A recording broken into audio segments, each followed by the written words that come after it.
Hi everyone, this is Stephanie. I go by StampJG here on YouTube and at my blog at stampjg.com, and I want to welcome you to today's video. Thank you for joining me. Today we have a really cute project using the We Are Memory Keepers 123 punch board.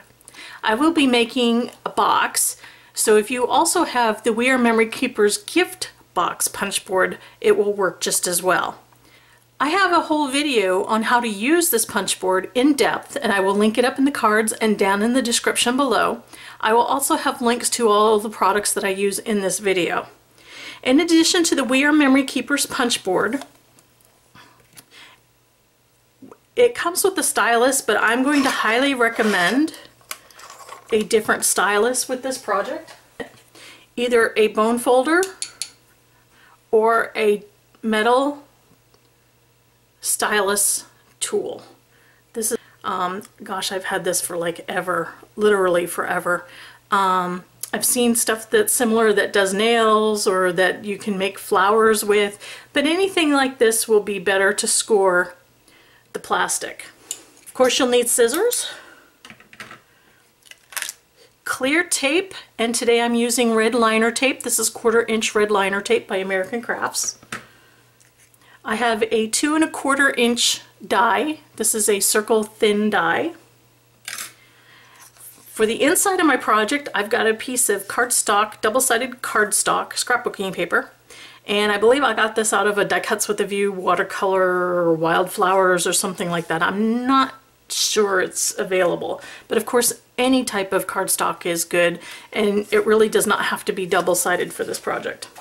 Two of the main items that you will need for this are clear craft plastic, and I'm using Grafix .007 clear plastic. This package comes with 4 sheets and it is 12 by 12. And the one extra special item you'll need is a cupcake. I've got a cupcake from my local grocery store, and it's about 2 1/4 inches round in diameter towards the bottom, and we will be putting this in a clear box. So to begin with, my box is going to be 3 1/4 by 3 1/4 by 3 1/4 cubed. It's going to be a cube shaped box. For my instructions on the We Are Memory Keepers punch board, I know I need a piece of paper or cardstock that is going to be 10 inches square, and I'm going to be using the guidelines at L to score. So I'm going to cut this down to 10 inches and I will be right back. My first tip when dealing with this is keep the frosted sheet that comes with it. It will become very important when you go ahead and want to punch the slippery plastic. It doesn't do good with the punch. So having the piece of tissue paper, or if you don't have this, a piece of very thin copy paper or anything like that, will be just enough to make it punch easily. Got my punch board with the extended arm, and it's not to say that you can't use the tool that comes with it. That will work. You will have to use quite a bit of force with it, but it's just, I have found a metal stylus tool works wonderfully. So here we go. Again, I have full instructions on how to use this tool in a video, and I will link it. But for now, I'm going to go ahead and I'm not going to punch yet. I'm going to leave all my punching to the end. I'm just going to score. I line it up with L, and I'm going to score on line B. And you're going to want to give it a little bit of pressure here. And A. And then you're going to turn your paper or your cardstock 90 degrees, line it up with L, and score it again. Now, I am not scoring so hard that I'm tearing into the plastic. I'm giving it a good firm score, but you don't want to rip your plastic.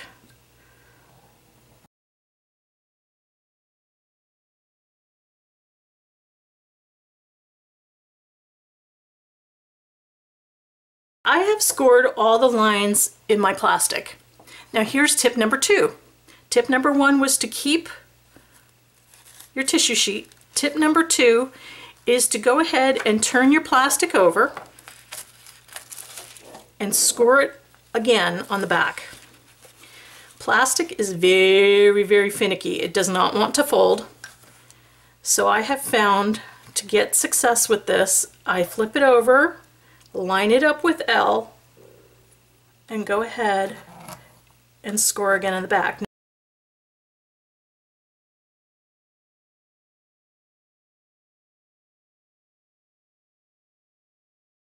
Okay, now that I have scored my plastic on both sides, it's time to punch. And I am going to take my tissue paper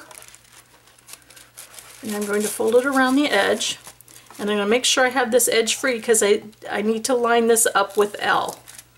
And it doesn't matter if the tissue paper wrinkles or bunches or anything, it's just there to give the punch something to work with. And I'm lining the plastic up with L, and I'm going to punch.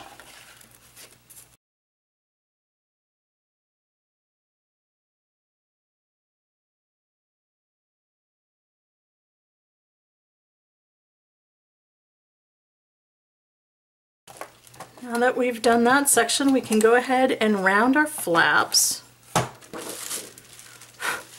And for some reason, I don't have as much trouble with this punch doing the flaps as I did with the scoring the notch, punching the notches.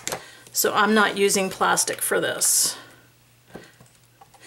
But again, if you do have problems with it, go ahead and put some paper around it. So we have punched and scored. You will notice that I did not do the diagonal lines because I'm going to be cutting this instead of making an explosion style box, because we're going to need to have stability, and you can only do that with glued sides because plastic wants to be really finicky. Next thing is we want to go ahead and give our lines a good score.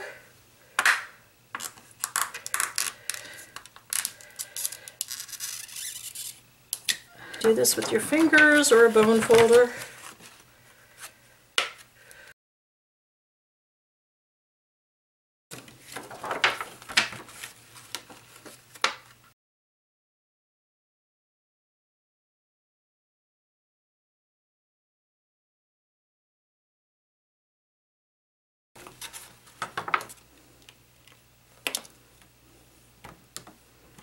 To put our box together, I am going to cut flaps into the plastic. I could cut here and have flaps that go in each direction, or I could just cut up one side.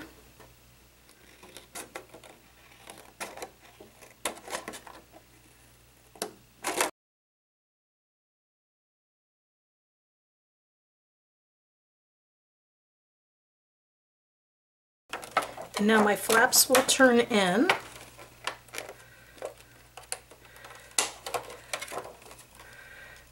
And I'll be able to secure the box. Now, I have tried a bunch of tapes. They all show through. I don't know of a way to get around it. But when you're working with just plastic, every type of adhesive I know of shows.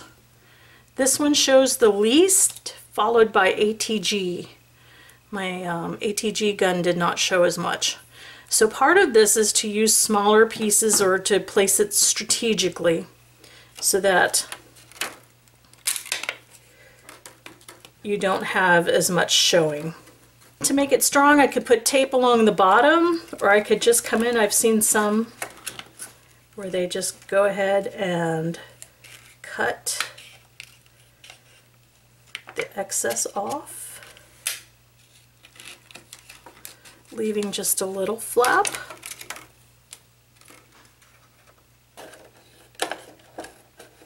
So I'm cutting the bulk of the plastic off.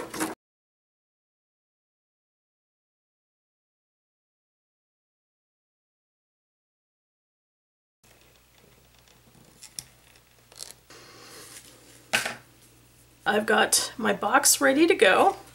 I have 4 tabs with pieces of tape on them, and now the fun begins where you get to put the box together.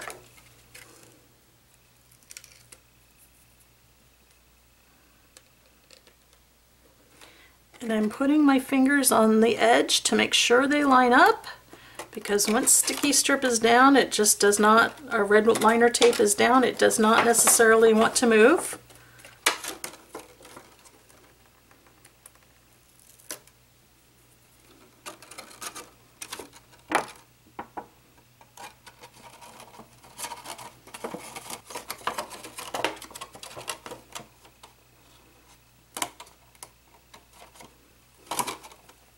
And now that my tape is all sort of together, I'm going to go and run my bone folder down each of the tabs to make sure it is well adhered.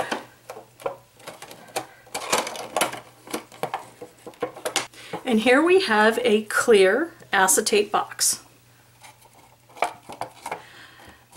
To fold these back to get them out of my way a little bit here.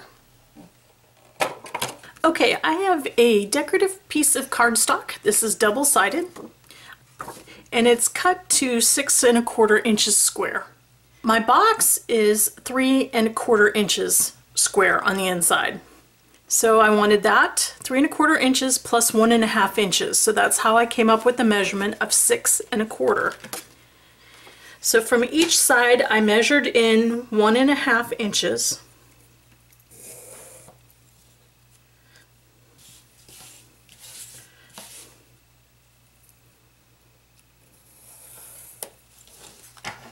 And I'm going to cut the corners out,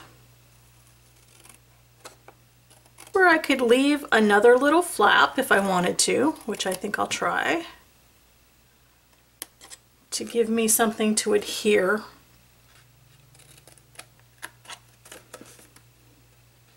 Now I need to score on my 1 1/2 inch lines.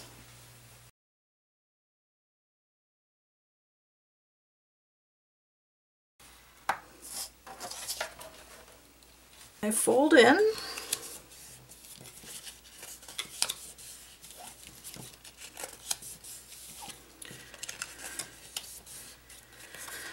got these great little things, and then I have these little tabs that I will put adhesive on.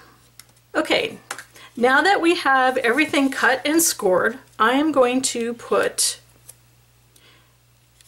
this is my circle thinlet, it's about 2 1/4 inches in diameter, and I'm going to eyeball where to place it. Now if you like to make sure that it's in the dead center, you could always flip it over, draw lines, and measure it if you want.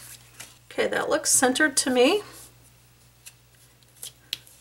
And now I am going to fold in the flaps, and if it won't fit through my machine because it's 6 1/4, and I think my machine will only fit just about 6 inches, so I'm going to fold in the sides when I run it through my die cut machine, and I will be right back. Okay, did leave a little bit of an impression, but I'm not worried about that. Take off our centerpiece, and now we are going to adhere our little insert together. The 1/8 inch red liner tape here.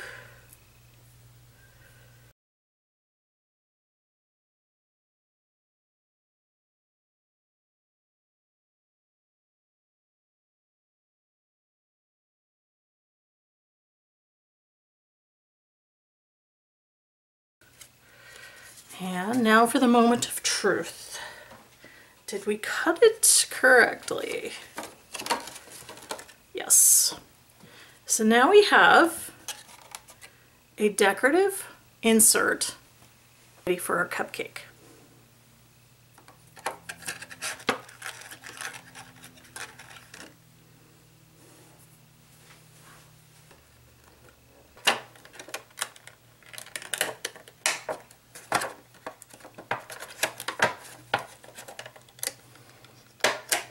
I'm going to tilt it onto the side, and you can see that our cupcake is perfectly positioned. Add some decorative ribbon.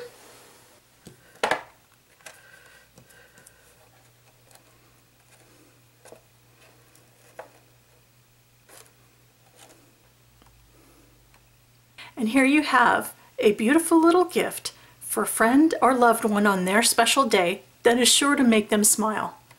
Well, I hope you enjoyed today's project, and I hope you're inspired to use your tools to make things that make you happy, as well as make beautiful gifts for friends and loved ones to make them smile and brighten their day. As always, please leave a comment below if you have any other questions or if you want to see any other items and tools in action, and I'll be happy to get back to you as soon as I can. And again, I so appreciate you being with me today. Bye!